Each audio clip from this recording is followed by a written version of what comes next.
கர்த்தர் நல்லவர். இன்றைய வேதவசனம் சங்கீதம் 17ஆம் அதிகாரம் 7ஆம் வசனம்.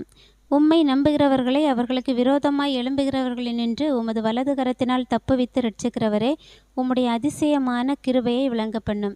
கர்த்தர் இன்னைக்கு நமக்கு கொடுக்குற வார்த்தை, உம்முடைய அதிசயமான கிருபையை விளங்க பண்ணும்.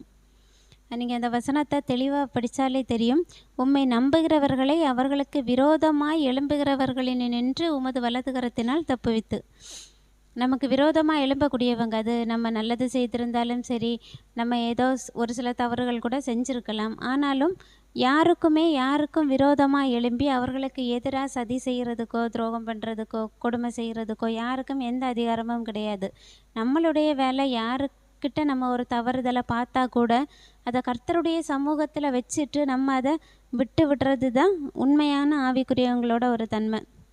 நம்ம அவங்கள்ட்ட போய் பஞ்சாயத்து பண்ணிவிட்டு, நீ ஏன் அப்படி பண்ண, நீ ஏன் இப்படி பண்ணன்னு எதையுமே கேட்காம, சரி அவங்க ஏதோ அறியாமையில் பண்ணாங்களா, அறிஞ்சு பண்ணாங்களான்னு தெரியாது, ஏதோ ஒரு விதத்தில் நமக்கு எதிராக செயல்படுறாங்க, இல்லை நமக்கு எப்போவுமே ஒரு ஒரு முள் மாதிரி குத்திட்டே இருக்கிறாங்க அப்படின்னு எந்த நிலைமையில் யார் இருந்தாலும் சரி, நம்ம என்ன பண்ணணும்னா அவங்களுக்காக ப்ரேயர் பண்ணிவிட்டு அதை விட்டுறணும். ஏன்னா நமக்கு எதிராக எழும்பக்கூடியவர்களினுடைய கையை நின்று நம்மளை தப்புவிக்கிற கர்த்தர் நமக்கு இருக்கிறாங்க.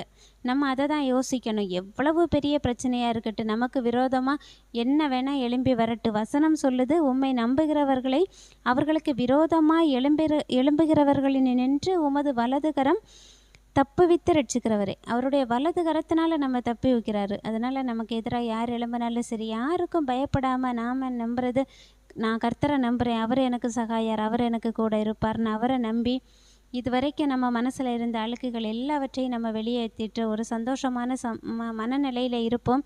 நமக்கான கிரியைகளை கர்த்தர் செய்வாங்க. இந்த